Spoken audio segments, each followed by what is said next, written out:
একটা সুন্দর সাজানো গোছানো সুখী পরিবার, যেখানে মা, ছেলে, ছেলের বউ, নাতি নাতনি সবাই একসাথে সুখের দিন কাটাচ্ছে। কিন্তু হঠাৎই তাদের পরিবারে চোখ পড়ে দুইজন তরুণ সন্ত্রাসীর। একের পর এক খুন, প্রতিশোধের আগুনে ফুঁসতে থাকা লোকটি এমন ভাবে প্রতিশোধ নেয় যা দেখলে তোমাদের হৃদয় কেঁপে উঠবে। কিন্তু কেনই বা তাদের পরিবারের উপর চোখ পড়লো? কেনই বা এত খুন? জানতে চাও? আসসালামু আলাইকুম, কি অবস্থা সবার? আশা করছি তোমরা সকলে ভালো আছো। সিনে শো বাংলায় তোমাকে স্বাগতম।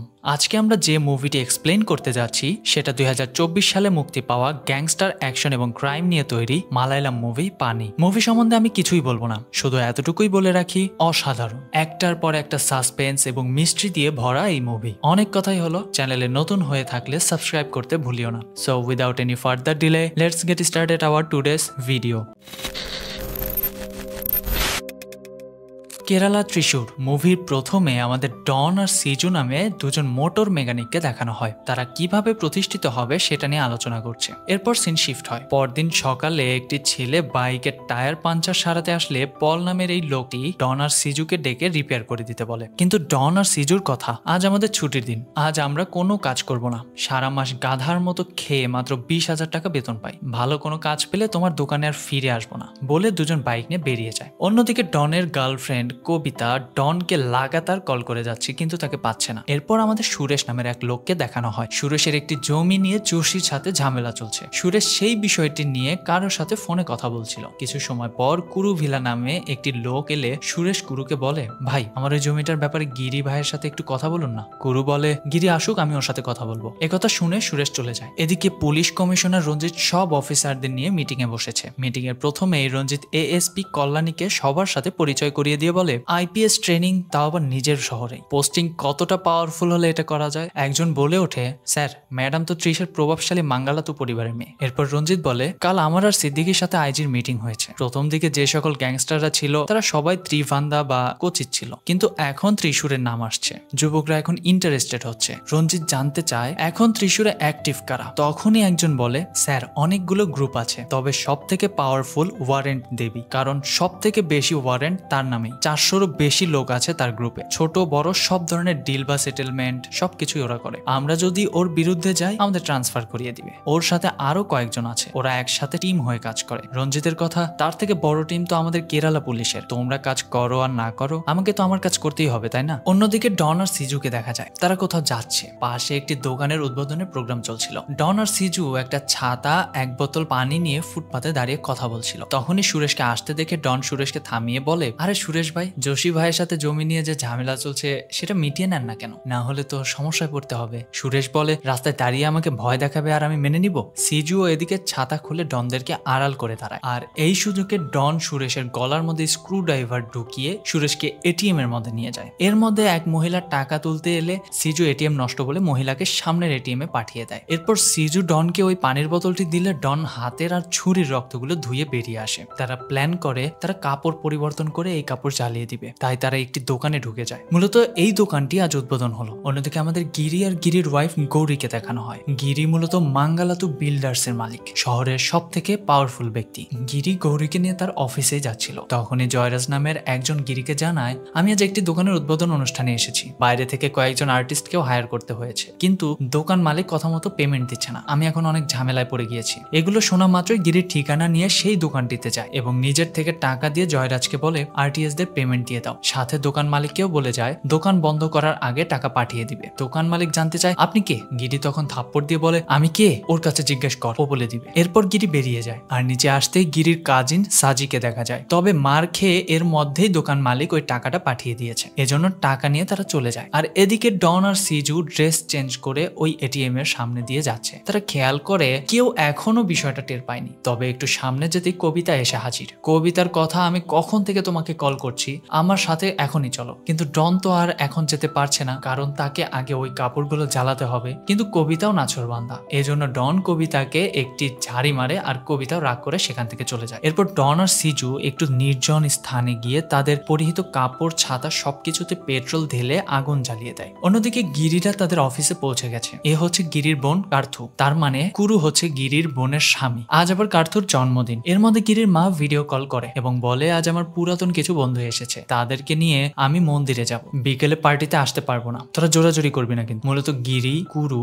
সাজি সবাই একসাথেই ব্যবসা করে। এর মধ্যে কল্যাণী এসে পড়ে। কল্যাণী আবার গিরির চাচাতো বোন। আজ অফিসে তো তোমাদের নিয়ে আলোচনা হচ্ছিল, পরে কমিশনার জানতে পারে আমি তোমারই কাজিন। তবে কল্যাণী জানতে চায় কমিশনারের সাথে তোমাদের ইস্যু কোথায়। সাজি বলে সে অনেক আগের কথা, গিরি আর গৌরীর সম্পর্কের মধ্যে কাবাবে হাড্ডি হয়েছিল। ও গৌরীকে অনেক পছন্দ করতো, কিন্তু তখন কিছু করতে পারেনি। পরে যখন ঝামেলা বাড়তে থাকে আমরা ট্রান্সফার করিয়ে দিই, এটা নিয়ে ঝামেলা। এর মধ্যে গৌরী বলে ওঠে আমার খুব ক্ষুধা লেগেছে, চলো আগে কিছু খেয়ে আসি। এজন্য গিরি সবাইকে নিয়ে খাবার খেতে চলে যায়। আর এদিকে ডন আর সিজু আবারও সেই এটিএম এর সামনে দিয়ে যাচ্ছে। তখনই তারা খেয়াল করে রক্ত গড়িয়ে পড়ছে, তাই তারা চিৎকার করে লোকজন জড়ো করে। এর মধ্যে একজন এটিএম এর দরজা খুলেই দেখে ভেতরে সুরেশের রক্তমাখা বডিটি পড়ে আছে। সাথে সাথে পুলিশকে জানানো হয়। এটিএম এর সামনে হট্টগোল দেখে কবিতাও এগিয়ে আসে, আর কবিতাকে দেখে ডন এসে বলে আমি প্রথমে দেখেছি, সবাইকে আমি ডেকেছি। এদিকে মার্ডারের খবর পাওয়া মাত্রই কল্যাণী খাবার রেখে বেরিয়ে যায়। আর তখনই একজন এসে বলছিল সকালে এটিএম এর মধ্যে মার্ডার হয়েছে। তবে মার্ডারের কথা শুনে গৌরী গিরিকে বলে তুমি খাও, যা করার পুলিশ করবে। এদিকে খবর পেয়ে রঞ্জিত লোকেশনে পৌঁছে যায়। লোকাল সিআই জানায় পাশে একটি দোকানের উদ্বোধন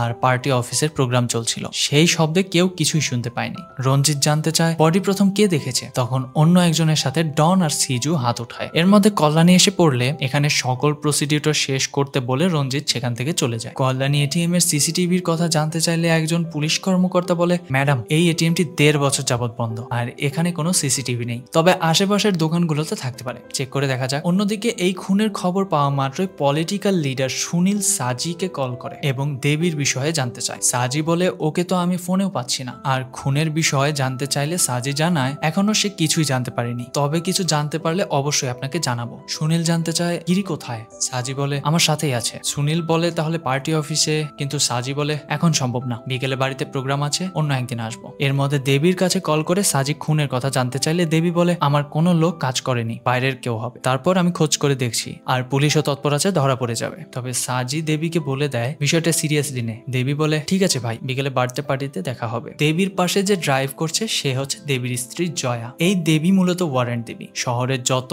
ছোট বা বড় সেটেলমেন্ট হয় সব দেবীর দ্বারাই হয়, আর এর নাম হচ্ছে সুনি, দেবীর ডান হাত। অন্যদিকে আমাদের ডনকে দেখানো হয় কবিতার সাথে রেস্টুরেন্টের টয়লেটে রোমাঞ্চ করছে। তবে রেস্টুরেন্টে অনেক লোক এসে পড়লে সিজু ডনকে ডাকলে ডন বাইরে চলে আসে। আর এরপরেই কমিশনার অফিস থেকে কল করে তাদের সেখানে ডাকা হয়। কমিশনার অফিসে গেলে রঞ্জিত তাদের সবার থেকে স্টেটমেন্ট নেয়, এরপর তাদের ছেড়ে দেয়। আর বের হতেই সুরেশকে মারতে যে কন্ট্রাক্ট দিয়েছিল তার কল আসে। সে জানতে চায় টাকা নিয়ে কোথায় আসবে। ডন বলে সুপার মার্কেটে চলে এসো, আগের দিন তোমার সাথে যেখানে দেখা হয়েছিল। এদিকে গিরি একটি সাইড ভিজিট করে বের হচ্ছিল, তখনই গৌরী কল করে জানতে চায় বিকেলে প্রোগ্রামের জন্য কেনাকাটা করেছো। গিরি বলে আমি তো ভুলে গিয়েছি, তুমি এক কাজ করো সুপার মার্কেটে চলে এসো, আমিও আসছি। এদিকে ডন আর সিজু তখন সুপার মার্কেটের সামনে বসে প্ল্যান করছে কন্ট্রাক্টে 10 লাখ টাকা পেলে তারা ওই টাকাতে কি করবে। এর মধ্যে গৌরী এসে পড়ে, আর গৌরী কার থেকে নামা মাত্রই ডনের চোখ পড়ে গৌরীর ওপর। ডন গৌরীকে দেখা মাত্রই তার মাথা নষ্ট হয়ে যায়, এজন্য ডন গৌরীর পিছু করতে থাকে। সাথে সিজুকেও ডেকে বলছিল কি ফিগার দেখেছিস, তারাই টাচ করে আসি। বলেই ডন গৌরীর শরীরে হাত দেয়, আর গৌরীও এক চড় মেরে সুপার মার্কেট থেকে বের হয়ে যাচ্ছিল। কিন্তু তখনই গিরি এসে তার হাত ধরে জানতে চায় কেনাকাটা না করে চলে যাচ্ছ কেন। গৌরী বলে এমনিতেই চলো, কিন্তু গিরির কথা এমনিতে তো আর চলে যাওয়ার কথা না। আর তখনই গিরি ডনদেরকে দেখে। গিরিরও আর বুঝতে বাকি থাকে না গৌরী কেন যেতে যাচ্ছে, তাই গিরি এগিয়ে ডনের কাছে জানতে চায় তুমি কে। ডন উল্টো জানতে চায় আপনি কে। আর বলা মাত্রই গিরি ডনকে এক থাপ্পড় মেরে ফেলে যায়। এরপর ডন আর সিজুকে ইচ্ছামতো ধোলাই করে গৌরীকে নিয়ে সেখান থেকে চলে যায়। ডন আর সিজুকে হসপিটালে পাঠানো হয়। এরপর সিন শিফট হয়ে সন্ধ্যার পার্টিতে গিরির বাড়িতে প্রোগ্রামটি হচ্ছে। একে একে সন্ধ্যা নাগাদ সবাই এসে পড়ে এবং সবাই মিলে আনন্দের সাথে বার্থডে সেলিব্রেট করে। এরপর সবাই যখন চলে যায় গৌরী গিরিকে বলছিল চলো বাইরে থেকে ঘুরে আসি। এজন্য গিরি গৌরীকে নিয়ে ঘুরতে যায়। সারা রাত এদিক সেদিক ঘুরে সকালের আগেই আবার তারা ফিরে আসে। আর সকাল হতেই সিন শিফট হয়ে সুরেশকে দেখায়। সুরেশরা মূলত দুই ভাই, বড় ভাইয়ের দুই ছেলে। সুরেশ এখনো বিয়ে করেনি, তবে সবাই ধারণা করছে যোশীর সাথে যে প্রপার্টি নিয়ে ঝামেলা চলছিল সেজন্য সুরেশের খুন হয়েছে। এর মধ্যে গিরিরা সবাই সুরেশের বডি দেখতে আসে। তবে যাওয়ার সময় যোশীকে দেখে দেবী যোশীকে ডেকে এনে তাদের কারে তুলে নেয়। যোশী ভাবছিল গতদিন শপে গিরির সাথে যে ঝামেলা হয়েছে সেই বিষয় হয়তো ডেকেছে, কিন্তু দেবী বলে সবাই বলছে প্রপার্টির জন্য নাকি তুমি সুরেশকে মেরেছো। যোশী বলে না ভাই, আমার সাথে তো শুধুমাত্র ওই প্রপার্টি নিয়ে একটা ডিল হয়েছিল মাত্র। দেবী বলে তাহলে প্রপার্টির কথা ভুলে যাও, আর ওর খুনের সাথে যদি তোমার কোনো সম্পৃক্ততা থাকে তবে তো জানোই পুলিশ এবং আমরা ওর খুনিকে খুঁজে বেড়াচ্ছি। এরপর তারা যোশীকে পথের মাঝে নামিয়ে দিয়ে চলে যায়। অন্যদিকে ডন আর সিজু মার খেয়ে হসপিটালে বসে আছে, আর এর কিছুক্ষণ পরেই সুরেশের বড় ভাইয়ের দুই ছেলে তাদের দুজনের সাথে দেখা করতে আসে। আর এখানে আমরা জানতে পারি ওই প্রপার্টির জন্য যোশীর সাথে মিলে ওরা দুজনই ওদের চাচাকে খুন করিয়েছে, আর সেই কন্ট্রাক্টের 10 লাখ টাকা দিতে ওরা এসেছে। তবে কন্ট্রাক্টের 10 লাখ টাকা নিতে নিতে সিজু বলছিল তোমরা পাবে 10 কোটি টাকা প্রপার্টি, আর আমাদের মাত্র 10 লাখ দিচ্ছ। ওরা বলে একবার প্রপার্টি বাবার নামে ট্রান্সফার হয়ে যাক, এরপর যা চাইবে তাই পাবে। সিজু বলে এটা আমাদের প্রথম কাজ, তোমাদের সাথে আমাদের কোনো সমস্যা নেই, তবে এরপর কোনো কাজ থাকলে আমাদেরকে বলবে। ওরা দুজন চলে যেতেই ডন বলছিল আমি ওদের দুজনের চেহারা ভুলতে পারছি না রে। সিজুও বলে আমিও পারছি না। এজন্য হসপিটাল থেকে বের হয়ে দুজনেই গিরির বাড়ির আশেপাশে ঘোরাফেরা শুরু করে। এদিকে গিরি তখন বাড়িতে নেই, নতুন একটি প্রপার্টির জন্য জমি দেখতে গিয়েছে। গৌরীও কাজের লোকদের পাশের বাসা পরিষ্কার করতে পাঠিয়েছে। শুধু একজন কাজের মহিলা ছিল, সেও ব্যালকনি পরিষ্কার করছিল, আর গৌরী টিভি দেখছে। তখনই কাচের বোতল ভাঙার শব্দ আসে। গৌরী দোতলা সিঁড়ির কাছে গিয়ে দেখে একটি কাচের বোতল গড়িয়ে পড়ছে, আর সাথে ডন আর সিজু ওপর থেকে নামছে। ডন বলছিল আরে ভাবি যে আপনাকে সরি বলতে এলাম। তবে ডনের হাতে ছুরি দেখা মাত্রই গৌরী অন্য ঘরে গিয়ে দরজা বন্ধ করার চেষ্টা করে, কিন্তু ডন ছুরি ঢুকিয়ে রেখেছে, এজন্য দরজা বন্ধ করতে পারছে না। একা মহিলা মানুষ দুজন পুরুষের শক্তির কাছে কি করে পারে, তাই ডন আর সিজু ধাক্কা দিয়ে দরজা খুলে ঘরে ঢুকে পড়ে। এরপর গৌরীর শাড়ি দিয়ে গৌরীকে খাটের সাথে বেঁধে ফেলে। ডন বলে তোকে টাচ করাতে তোর জ্বলে গিয়েছিল, এখন দেখ কি করি। এই বলে গৌরীকে কিস করে, এমনকি ঠোঁটে কামড় দিয়ে ঠোঁট কেটে ফেলে। সিজিও দাঁড়িয়ে দাঁড়িয়ে ভিডিও বানাচ্ছে। কিস করা শেষে ডন গৌরীকে বলে এখন বুঝতে পারছি গিরি ভাই কেন তোকে বিয়ে করেছে, আমরাও একবার দেখি না। গৌরী বারবার নিষেধ করছে, অসহায়ের মতো চিৎকার করছে, কিন্তু ডন এক টানে গৌরীর ব্লাউজটি ছিঁড়ে ফেলে। এরপর তারা ভিডিও বানিয়ে সেখান থেকে চলে যায়। আর খবর পাওয়া মাত্রই গিরি সেই সাইড থেকে দ্রুত বাড়িতে ছুটে আসে। গিরি এসেই দেখে অন্যরাও এসেছে, পাশে অ্যাম্বুলেন্স। তবে সাজি জানায় ডক্টর এসেছে, মানে তাদের পরিচিত ডক্টর। গিরি ভিতরে গিয়ে দেখে গৌরী নিস্তেজ অবস্থায় বিছানায় পড়ে আছে। গিরি এটা সহ্য করতে না পেরে সোজা নিজের ঘরে গিয়ে দরজা বন্ধ করে দেয়। এরপর গিরির মা আসে। গিরির মা এসে জানতে চায় কি হয়েছে। সাজি জানায় গতকাল সুপার মার্কেটে গিরির সাথে দুটি ছেলে ঝামেলা হয়েছিল, তারই বদলা নিয়েছে। গিরির মা সোজা গৌরীর কাছে চলে যায় এবং গৌরীকে বোঝায় দেখ কোনো পুরুষ যদি আমাদের মহিলাদের অনিচ্ছায় আমাদের শরীরে স্পর্শ করে আমরা তা কিছুতেই সহ্য করতে পারি না। অ্যাক্সিডেন্ট হলে মানুষের হাত পাও তো ভেঙে যেতে পারে, তাই না? এটাকে অ্যাক্সিডেন্ট মনে করে ভুলে যাও। কেউ একজন বলেছিল গোসল করে সব দাগ মুছে ফেলো, সারা জীবন এটাকে মনের মধ্যে রেখে জীবন কাটানো যাবে না। এর মধ্যে গিরি এসে দরজায় দাঁড়ালে গিরির মা গিরিকে বলে ওকে আমি 2 দিনের জন্য আমার কাছে নিয়ে যাচ্ছি, তোর দেখা করার ইচ্ছা হলে আমার ওখানে গিয়ে দেখা করবি। তবে গিরিকে এটাও বলে এই বিষয়টাকে মনের মধ্যে রেখে দিস না, যখন ওদের তুই পাবি তখনই শেষ করে দিবি। সবাই বাইরে চলে গেলে গিরি গৌরীর পাশে গিয়ে বসে। এরপর গৌরীকে জড়িয়ে ধরে কাঁদতে থাকে। এজন্য গৌরী বলে আমি ঠিক হয়ে যাব, তুমি এসব নিয়ে আর ভেবো না। তবে এটা বলার পরই গিরি গৌরীর হাত সরিয়ে দিয়ে উঠে বসে পড়ে, আর আমরাও গিরির ভয়ানক এক চেহারা দেখতে পাই। অন্যদিকে ডন আর সিজুকে দেখা যায় বাইক নিয়ে ঘুরে বেড়াচ্ছে। ডন বলে সিজু আমার মনে হয় ওরা আমাদের ধরে ফেলবে, কিন্তু সিজুর কথা কিভাবে, আমাদের যাওয়ার তো কোনো জায়গায় নেই, আর ওরা আমাদের কাছে পৌঁছাতে পারবে না, আমরা ইচ্ছা করলেই পারবো, তবে আগে আমাদের বাইকের হেলমেট বদলাতে হবে। ডন বলে সমস্যা কি, টাকা তো আছেই, ওরা যদি কিছু করে আমরা ওদের 12টা বাজিয়ে সোজা বিহার চলে যাব। এদিকে সিসিটিভি চেক করে ডন আর সিজুকে দেখা যায়, আর দেখা মাত্রই দেবী তার লোকদেরকে ওই ফটোটি পাঠিয়ে দেয়। সাথে এটাও বলে দেয় কাউকে কিছুই বলার দরকার নেই, তাদের সহ তাদের পরিবারের যে যেখানে আছে সবাইকে তুলে নিয়ে আয়। আর সাজি বলছিল সুপারমার্কেটের ফুটেজও তো আনতে হবে, বাইরের কেউ যেন কিছু জানতে না পারে। কুরু বলে ওঠে আমরা কি পুলিশের হেল্প নিতে পারি না? দেবী কুরুকে বোঝায় তুই কি ভয় পাচ্ছিস, ভয় পাস না, বাকি সব আমি দেখছি। আবার খবর পেয়ে কল্যাণীও আসে। কল্যাণী এসেই বলছিল আমরা অফিসিয়ালি মুভ করতে পারি না। গিরিরা সোজা না বলে দেয়। এদিকে দেবীর কথা মতো ত্রিশূরের দেবীর আন্ডারে যারাই কাজ করে সবাইকে হোয়াটসঅ্যাপে ডন আর সিজুর ফটো পাঠিয়ে দেওয়া হয়। চারিদিকে সবাই ওদের খুঁজতে শুরু করে দিয়েছে। এর মধ্যে সেই টায়ার রিপেয়ার করতে আসা ওই ছেলেটি ফটো দেখেই ওদেরকে চিনে ফেলে আর বলে এ তো পলের ওখানে কাজ করতো, এজন্য তাদেরকে দেবীর কাছে ডাকা হয়। এদিকে পুলিশের কাছে খবর চলে গেছে যে দেবীরাও ওদেরকে খুঁজছে। অন্য পুলিশেরা রঞ্জিতকে জানায় আমাদের ধরার আগে ওরা ধরে ফেলবে, কিন্তু রঞ্জিতের কথা তাহলে সিস্টেম কি জন্য, পুরো ফোর্স কাজে লাগাও, যে কোনো মূল্যে ওদের আগে ধরতে হবে। সাথে কল্যাণীকেও বলে এমন কেউ নেই যে এই ফটো দেখেনি, গিরি আর ওর পরিবার হয়তো কোনো কেস করেনি, তুমি তো করতে পারতে, তুমি তো পুলিশের লোক, এভাবে হলে তো পুলিশের ওপর থেকে জনগণের আস্থা উঠে যায়। কল্যাণী বলে একবার একটি মেয়ের জন্য কলেজের সামনে গিয়ে ফাইট করেছিল। কল্যাণী আরো বলে ওই মেয়েকে বিয়ে করেছে, নাম গৌরী। রঞ্জিত জানতে চায় ওদের কোনো বাচ্চা হয়নি? কল্যাণী বলে না হয়নি। রঞ্জিত আবার বলে কেন হয়নি? কল্যাণী বলে সেটা জিজ্ঞেস করে দেখতে হবে। রঞ্জিতও বলে বলে তাহলে সেটা জেনে তারপর একটু আমার সাথে দেখা করবে। এটা শোনা মাত্র কল্যাণী উঠে চলে যায়। তখন অন্যরা জানায় গিরি, দেবী, সাজি, কুরু ওরা সবাই এক। ওরা ছোটখাটো বিষয় নিয়ে ঝামেলায় জড়ায় না, কারণ ভাড়া থেকেই ওরা মাসে এক একজন 25 লাখ টাকা করে পায়, আর ব্যবসা তো আছেই। ওরা সবাই একই কলেজে পড়তো। গিরি আর সাজি কাজিন। কুরুভিলা আর দেবী কোর্ট টাইম থেকে পড়তে এসে তারা আর ফিরে যায়নি। দেবী ওর ক্লাসমেট জয়াকে বিয়ে করেছে, আর কুরুভিলা গিরির বোনকে বিয়ে করেছে। এখন ওরা সবাই একই পরিবারের মতো। ওরা নিজ থেকে কারোর সাথে ঝামেলায় জড়ায় না, কিন্তু কেউ জড়ালে ওরা তাকেও ছাড় দেয় না। ওরা পুলিশকেও ভয় করে না, তাই কেস না করেই ওরা ওদের মতো কাজে নেমে পড়েছে, কারণ ওদের কাছে পাওয়ার এবং সেট আপ দুটোই আছে। এদিকে পুলিশের এক সিআই দেবীকে কল করে জানায়, তদন্ত করে জানতে পারলাম ওদের তেমন কোনো বন্ধু বান্ধব নেই, যাওয়ার মতো তেমন কোনো জায়গাও নেই। আর এটিএম মার্ডার নিয়ে তদন্ত করতে গিয়ে জানতে পারলাম ওরাই ওই এটিএম এর সিসিটিভি নষ্ট করেছিল। পাশে পার্টি অফিসে ফাংশন চলছিল,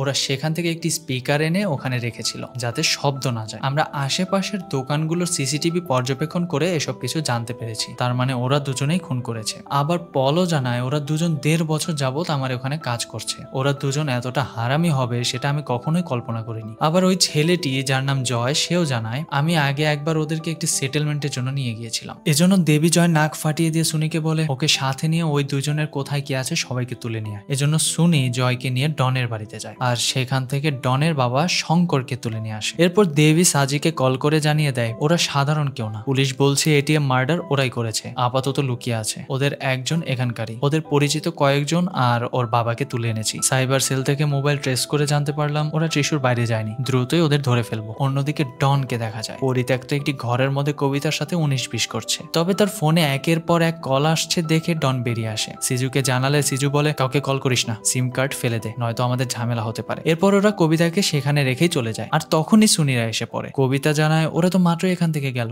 কবিতাকে কল করতে বলে কবিতা কলও করে, কিন্তু কল ঢুকছে না। এজন্য সুনিরা কবিতাকেও তাদের সাথে নিয়ে যায়। এরপর সিন শিফট হয়। রাতে ডন একটি নতুন ফোন নিয়ে তার বাবার নাম্বারে কল করে, কিন্তু ডন তো আর জানে না যে তার বাবা দেবীর কাছে। দেবী ফোন রিসিভ করে শঙ্করকে ইচ্ছা মতো মারতে থাকে। শঙ্কর তখন কাঁদতে কাঁদতে চিৎকার করে বলে হারামজাদা, তোর জন্য বুড়ো বয়সে মার খাচ্ছি, ওরা যা বলে তাই কর। দেবীও বলে দেয় তুই আর তোর বন্ধু যেখানেই আছিস না কেন, এখনই যদি এখানে না আসিস তোর পুরো পরিবারকে আমি শেষ করে দিব। বলা মাত্রই ডন একটি চলন্ত বাসের ওপর তার ফোনটি ফেলে দেয়। আর সিজুকেও বলে আমরা তো শেষ, ওরা তো বাবাকে তুলে নিয়েছে, এখন হয় আমাদের পালাতে হবে নয়তো সারেন্ডার করতে হবে। কিন্তু তারা একটাও করবে না, তারা অন্য একটা প্ল্যান করে। এদিকে দেবীর এখানে উৎসব চলছে, বাইরে উৎসবের আনন্দে মেতেছে শত শত মানুষ। তখনই গৌরী জয়াকে কল করে তার সাথে দেখা করতে বলে। দেবী বলে দেয় সাবধানে যেও। জয়া তখন তার ব্যাগ খুলে দেখায় যে গান আছে, সমস্যা হবে না। এরপর জয়া বেরিয়ে যায়, সাথে সাথে সাজি আর কুরুও চলে যায়। আবার ডনদেরকে দেখা যায় তারা কোথাও যাচ্ছে। এদিকে দেবীও সেখান থেকে ড্রিঙ্কস করে সুনিকে নিয়ে তার বাড়িতে ফিরে ঘুমিয়ে পড়ে। এই সুযোগে ডন আর সিজু দেবীর ঘরে ঢুকে দেবীকে বেঁধে ফেলে। এরপর ডন থাপ্পড় মেরে দেবীর ঘুম ভাঙায়। দেবী তখন সুনিকে ডাকছিল, কিন্তু ডন বলে ডেকে কি লাভ, ওকে তো সেই কখন শেষ করে দিয়েছি, কেন ভয় পাচ্ছিস? আমার বাবাকে মারার তুই কে? তোর সমস্যা ছিল আমার সাথে, বাবাকে উঠালি কেন? এদিকে সিজু দেবীর ড্রয়ার খুলতেই দেবীর গানটি পেয়ে যায়, আর ডন সেই গান দিয়ে সোজা দেবীর কপালে শুট করে। এরপর গান আর ড্রয়ারে থাকা টাকা পয়সা নিয়ে ডন আর সিজু সেখান থেকে পালিয়ে যায়। দেবীর খুনের খবর পেয়ে সবাই আসে, পুলিশ চারদিক ঘিরে রেখেছে। শহরের সব থেকে বড় গ্যাংস্টারের খুন, এটা কি যেন তেন কথা? গিরিও এসে দেখে জয়া দেবীর রক্তাক্ত দেহটি জড়িয়ে ধরে কাঁদছে। গিরিও আর সহ্য করতে পারছিল না, তাই গিরিও সেখান থেকে চলে যায়। তবে যাওয়ার সময় একটি ব্রিজের উপরে কারের নিচে কিছু পড়লে গিরি কার থামায়। গিরি পিছিয়ে উকি দিয়ে দেখার চেষ্টা করছিল, আর তখনই ডন গুলি চালায়। গিরিও তার সাথে থাকা গান নিয়ে নেচে নেমে আসে। সেই মুহূর্তে একটি গুলি এসে গিরির কাঁধে লাগে। তারপরও গিরি গামছা বেঁধে গান অ্যাসেম্বল করে ওদের লক্ষ্য করে গুলি চালায়, আর ওরাও ভয় বাইক নিয়ে পালিয়ে যায়। কিন্তু গিরিও হাতছাড়া করার লোক না। গিরি কার ঘুরিয়ে ওদের পিছু করতে থাকে। পিছু করতে করতে সামনে একটি মোড়ে ওদের একজন গিরি কারের গ্লাসে একটি ইট মারে, আর একজন এলো পাতারি গুলি চালায়। এরপর তারা জঙ্গলের মধ্যে গিয়ে দূর থেকে উকিতে দেখছিল। ডন বলছিল গুলি লেগেছে, ওকে মারতে পারলে তো খেলাই শেষ, এরপর আমাদেরই সব। কিন্তু সিজু বলে ও মরুক আর না মরুক, আপাতত আমাদের এখান থেকে কোথাও চলে যেতে হবে। ডন বলে টাকা তো আছে, চিন্তা কিসের? এরপর তারা বাইক নিয়ে যখন চলে যাচ্ছিল তখনই মরে যেতে আচমকা গিরি তার কার নিয়ে তাদের রাস্তা আটকে দেয়। এরপর আবার শুরু হয় ধরার চেষ্টা। তবে একসময় ব্রিজের উপর উঠলে গিরি ওদের ওভারটেক করে সামনে থেকে ব্লক করে দেয়, আর ওরাও কারের সাথে ধাক্কা খেয়ে সোজা ব্রিজের নিচে পড়ে যায়। গিরিও নেমে এসে নিচে তাকিয়ে দেখে ওরা পানিতে তলিয়ে গেছে। এরপর সেখান থেকে ফিরে গিরির হাতের গুলি বের করে গিরির হাতে ব্যান্ডেজ করা হয়। আর এদিকে তাদের বন্ধু দেবী আর নেই। সাজি আর কুরু কিছুতেই সেটা মানতে পারছিল না। গিরিও মনের মধ্যে কষ্ট পাচ্ছে। এই জন্য পরবর্তী পরবর্তী দিনেই 4 বন্ধু মিলে দেবীর সমাধিতে ফুল দিতে যায়। আবার পুলিশ ব্রিজের নিচে তল্লাশি করে ডন আর সিজুর কোনো সন্ধান পাচ্ছে না। ধারণা করা হয় ওরা হয়তো আর বেঁচে নেই। এরপর সিন শিফট হয়ে কিছুদিন পর দেখানো হয় এই ঘটনার কয়েকদিন পর গিরিরা সবাই মিলে তাদের একটি ফার্ম হাউসে এসেছে। পরিবারের সবাই আসে, একসাথে সময় কাটায়। তারা মূলত স্বাভাবিক হওয়ার চেষ্টা করছে। এর মধ্যে কুরু গিরিকে বলছিল এসব এখন বাদ দে, পুলিশ আর আমাদের লোকেরা ওদের তন্ন তন্ন করে খুঁজছে, ওরা হয়তো মারা গেছে, এখন ওদের নিয়ে চিন্তা বাদ দে। সাজিও তাই বলে। এরপর এটিএম মার্ডার কেসের আসামি সুরেশের 2 ভাতিজা আর যোশীকে পুলিশ অ্যারেস্ট করে। তবে মূল আসামি ডন আর সিজু এখনো পলাতক, পুলিশের কাছে তাদের কোনো তথ্য নেই। এরপর সিন শিফট হয়ে রাতে কুরুকে দেখানো হয় ডনদের প্রতিবেশীদের সাথে কথা বলছে। মূলত কুরুর কথা মতো তারা রাত দিন ডনদের বাড়ির ওপর নজর রাখছে। তারাও জানায় যখনই আমরা কিছু দেখবো আপনাকে জানিয়ে দিব। এরপর কুরু তাদের কিছু টাকা দিয়ে চলে যাচ্ছিল, কিন্তু কারের কাছে এসে দেখে কারের ওপর ডন বসে আছে। ডন নেমে কুরুকে গান পয়েন্ট করে বলে আমার প্রতিবেশীকে টাকা দিয়ে আমার বাড়ির ওপর নজর রাখছো, এখন তো তুমি যাবে বেটা। তবে শুট করতে যেই দেখে বুলেট নেই, আর এটা দেখে কুরুও বাঁচার চেষ্টা করে। তবে ডন আর সিজু দুজন মিলে কুরুকে ইচ্ছা মতো কোপায়। এরপর কুরুর ফোন থেকে গিরিকে কল করে বলে কি গিরি ভাই, আমরা এখনো মরিনি, আপনি এত বড় একজন লোক এখনো আমাদের পিছে পড়ে আছেন, আপনার শালা আমাদের বাড়িতে খোঁজ নিতে এসেছিল, দ্রুত আসুন নয়তো বাঁচাতে পারবেন না। শোনা মাত্র গিরি আর সাজি ডনদের বাড়িতে গিয়ে দেখে ওরা কুরুকে কুপিয়ে কারের পিছে আটকে রেখে পালিয়েছে। সাথে সাথে কুরুকে হসপিটালে নেওয়া হয়। খবর পেয়ে গিরিদের পুরো গ্যাং এসে হসপিটাল ঘিরে রাখে। তবে এ যাত্রায় কুরু বেঁচে যায়। উপরে গেলে জয়া গিরিকে বলে ও এখন ঠিক আছে, কিন্তু গৌরীর মানসিক অবস্থা খুবই খারাপ, গৌরী মনে করছে ওর জন্যই এত কিছু হয়েছে, তুই ওকে নিয়ে বাড়িতে চলে যা। গিরির মা বলে গিরি তুই গৌরীকে নিয়ে বাড়িতে যা। সাজি আর কল্যাণীকে বলে তোরা চলে যা, সবার একসাথে থাকার কোনো দরকার নেই, পরেরটা পরে দেখা যাবে। গিরির মায়ের কথা মতো সবাই চলে যাচ্ছিল। তখনই পুলিশ এসে সাজিদের জানায় আমরা ওদের খুঁজছি, মোবাইল স্টেজ করে জানতে পেরেছি ওরা শহরের মধ্যেই আছে, পুরো ফোর্স নেমেছে, রাতের মধ্যে ওদের ধরে ফেলবো, আপাতত দয়া করে আপনার মাথাটা ঠান্ডা রাখুন, আইন নিজের হাতে তুলে নেবেন না। তবে সাজি তাদের মনে করিয়ে দিয়ে বলে গত বছরও আপনারা একই কথা বলেছিলেন, আইন নিজের হাতে তুলে নেবেন না। আর 3 দিন পর আমাদের 3 জনের লাশ পাওয়া গিয়েছে, গত সপ্তাহে আমাদের বন্ধু দেবীর খুন হয়েছে, আর আজ একজন আইসিইউতে। আপনারা তো নতুন বিল্ডিং এ চলে গেছেন, জানবেন কি করে? পুরনো জায়গায় খুঁজলেই তো আমাদের সম্পর্কে বুঝতে পারবেন আমরা কারা। যারাই ওদের ধরুক না কেন, সত্যি বলছি আমরা ওদের মেরে ফেলবো। এরপর সাজিশ সেখান থেকে চলে যায় আর গিরিও বাড়িতে চলে যায়। আর এদিকে আইসিইউর সামনে জয়া বলছিল আমি তাহলে এখন যাই। গিরির মাও বলে আমার হাঁটুতে ব্যথা করছে, তোরা এখানে থাক, আমি কেবিনে গিয়ে একটু রেস্ট করে আসি। এজন্য চাবি নিয়ে গিরির মা লিফটে ওঠে। তখনই সাজি কল করে গিরির মাকে বলে আমি নিচে আছি, কিছু লাগলে আমাকে বলবেন। এরপর নেক্সট ফ্লোরে কয়েকজন নিচে নামতেই পিছে থেকে বোরকা সরিয়ে ডন বলে ওঠে আপনি গিরির মা না? এরপর সিজু একটি স্ক্রু ড্রাইভার বের করে গিরির মাকে মারতে যাচ্ছিল, কিন্তু গিরির মা তার হাত ধরে ফেলে আর সিজুর হাত মুচড়ে দেয়। তখনই ডন গিরির মায়ের গলায় ছুরি চালিয়ে দেয়। এরপর হসপিটাল থেকে বেরিয়ে গিরিকে কল করে। গিরিও সাথে সাথে হসপিটালের উদ্দেশ্যে বেরিয়ে যায়। সাজিকে কল করলে সাজিও জানায় অনেক রক্তপাত হয়েছে, তবে কপাল ভালো হসপিটালেই হয়েছে। এরপর কনস্টেবলের মধ্যে আরেকজন কল করে জানায় হসপিটালের বাইরে থেকে পুলিশ ওদের দুজনকে অ্যারেস্ট করেছে, তবে মনে হচ্ছে ওরা নিজেরাই স্যারেন্ডার করেছে, আমরা এখন ওদের থানার দিকে নিয়ে যাচ্ছি। এজন্য গিরি হসপিটালে না গিয়ে সোজা থানায় চলে যায়। পুলিশ সদস্যরা তখন বাইরে বলা বলি করছিল, ভাগ্য ভালো আমরা ধরতে পেরেছি, না হলে তো ওরা মেরেই ফেলতো। তবে গিরি সোজা ভিতরে গিয়ে সেলের সামনে দাঁড়াতে ডন বলে ওঠে শেষ পর্যন্ত এসেই গেলেন। পুলিশ সদস্যরা গিরিকে জানায় সব প্রসিডিউর শেষ করে কালকে ওদের কোর্টে নিয়ে যাওয়া হবে। ডন বলছিল এরপর রিমান্ডে নেবেন তাই তো, আমরা একদম রেডি। এর মধ্যে রঞ্জিত এসে পড়ে আর গিরিকে দেখে রঞ্জিত বলে দেখো তোমার যে ক্ষতি হয়েছে তা আমরা বুঝতে পারছি, কিন্তু তার জন্য আইন নিজের হাতে তুলে নেওয়ার কোনো চেষ্টাই করবে না, তোমার এখানে থাকাটাও ইলিগাল, এমনিতে ওদের বিরুদ্ধে এত চার্জ লাগিয়েছি, জীবনেও বের হতে পারবে না। আর রঞ্জিতের কথা শুনে গিরি কোনো কথা না বলেই সোজা সেখান থেকে চলে যায়। এরপর সিন শিফট হয়ে পরের দিন দেখানো হয় ডন আর সিজুকে কোর্টে আনা হয়েছে। পুরো লোকজন এই দৃশ্য দেখতে এসেছে, চারিদিকে শুধু গিরির লোকজন। এর মধ্যে হঠাৎ কবিতা এসে ডনকে থাপ্পড় মেরে বসে। ওদের মধ্যে না আছে ভয় না আছে অনুশোচনা, তবে আচমকা দুজনের বুকে দুটি গুলি লাগে। পুরো কোর্ট চত্বরে মানুষ তখন ছোড়াছুড়ি করছে, কে শুট করেছে কিছুই বোঝা যাচ্ছে না। ডন আর সিজুকে দ্রুত ধরে হসপিটালে পাঠানো হয়। রঞ্জিত পিছিয়ে আছে, তবে এর মধ্যেই পুলিশের গাড়ি বহরের মধ্যে গিরি কার নিয়ে ঢুকে পড়ে। ডন আর সিজুও বুঝতে পারে এটা গিরির কাজ। এরপর তাদেরকে হসপিটালে নিয়ে গুলি বের করা হয়। পুলিশ হসপিটালটি ঘিরে রেখেছে, এমনকি ওদের কেবিনের মধ্যেও অবস্থান নিয়েছে। ডনরাও বারবার জানতে চাচ্ছে যে গুলি করেছে সে কি ধরা পড়েছে। অন্যদিকে বাইরের পুলিশ সদস্যরা বলা বলি করছিল ওদের যদি মারারই হতো তাহলে তো কোর্টের সামনেই মারতে পারতো, ওদের হয়তো অন্য কোনো প্ল্যান আছে। তখনই রঞ্জিত লক্ষ্য করে নিচে গিরির লোকেরা ভিড় করে আছে আর কিছুক্ষণের মধ্যেই তারা ইচ্ছাপূর্বক এক গ্রুপ আরেক গ্রুপের সাথে সাথে ঝামেলা বাঁধায়। ঝামেলা এমন পর্যায়ে যায় যে পুলিশও সামাল দিতে হিমশিম খাচ্ছে। অবস্থা বেগ দেখে রঞ্জিত অতিরিক্ত ফোর্স ডাকে, তবে তখনই ব্রেক ফেল হয়ে একটি অ্যাম্বুলেন্স সোজা সেখানে থাকা একটি কারের উপর এসে পড়ে। সবাই তখন সেদিকে ছুটে যায় আর রঞ্জিত ছুটে যায় কেভিনের দিকে, তবে কেভিনের সামনে গিয়ে দেখে দরজা বন্ধ। এরপর দরজা ভেঙে ভিতরে ঢুকে দেখা যায় পুরো কেভিনে শুধু ধোঁয়া, ভিতরে কেউ নেই, কারণ গিরিরা ডন আর সিজুকে দেয়াল ভেঙে নিয়ে গেছে। সাথে সাথে রঞ্জিত পুরো সিটিতে হাই অ্যালার্ট জারি করে দেয়। সাজি আর গিরির ফোন লোকেশন ট্র্যাক করতে বলে। কিছুক্ষণের মধ্যে সাজির ফোন লোকেশন ট্র্যাক করে লোকেশনও পাওয়া যায়, তবে সাজির কাছে যেতেই দেখা যায় সাজি কারে করে এক সাইড দিয়ে বেরিয়ে চলে যায়। এজন্য পুলিশ আর তাকে খুঁজে পায় না। এরপর গিরির ফোন লোকেশন ট্যাগ করে জানা যায় গিরি কবরস্থানের আশেপাশে আছে। এজন্য রঞ্জিতরা সেখানে যায়, কিন্তু এখানেও এসে দেখে এখানে কেউই নেই। তখনই অন্যরা বলা বলি করছিল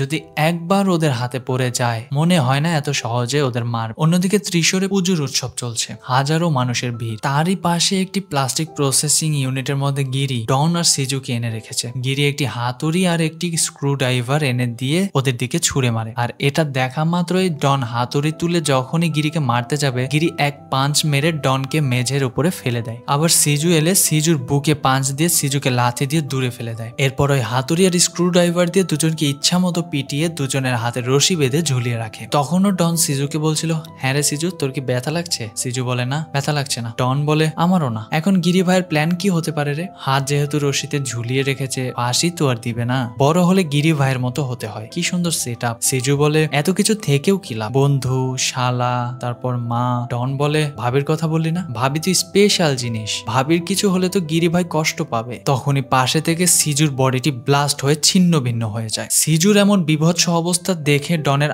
আত্মা কেঁপে ওঠে। গিরি তখন কারে উঠে যাচ্ছিল, তখনই ডন গিরি বলে চিৎকার করে ওঠে আর সাথে সাথেই ডনও ব্লাস্ট হয়ে যায়। এরপরেই দেখা যায় জয়া আর সাজিও সেখানেই ছিল। জয়া তার গান নিয়ে কার থেকে নামে এবং রশিতে ঝুলতে থাকা ওই হাতগুলোকে গুলি করে ফেলে দেয়। পুরো কারের গ্লাসটা তখন রক্ত মাংসে জড়িয়ে আছে, এজন্য কারের গ্লাসটি পরিষ্কার করে তারা সেখান থেকে বেরিয়ে আসে। বাইরে উৎসবে আনন্দরত লোকজনেরাও কার দেখে সাইড দিয়ে দেয়, আর এভাবেই তারা তাদের প্রতিশোধের গল্পটা সমাপ্তি করে। এমন ঘটনা আমাদের জীবনে অনেক ঘটে, কিন্তু হয়তো সেইগুলো এত দূরে গড়ায় না। এজন্য প্রত্যেকটি জায়গায় সাবধানতা অবলম্বন করা উচিত। কে কখন কোন মাইন্ড নিয়ে কি করে বসবে তা কেউই বলতে পারে না। আমরা কিন্তু গত সপ্তাহে মালায়ালাম হরর এবং কমেডি মিক্সড একটি মুভি এক্সপ্লেন আপলোড করেছি, দ্রুত গিয়ে সেটিও দেখে আসো। গিরির প্রতিশোধের গল্পটা তোমাদের কাছে কেমন লাগলো তা অবশ্যই কমেন্টে জানাবে। ভিডিওটি ভালো লাগলে ভিডিওতে লাইক দিয়ে চ্যানেলটিকে সাবস্ক্রাইব করতে একদমই ভুলো না। দেখা হচ্ছে নেক্সট কোনো ভিডিওতে, ততক্ষণ সবাই ভালো থেকো, সুস্থ থেকো, বাই।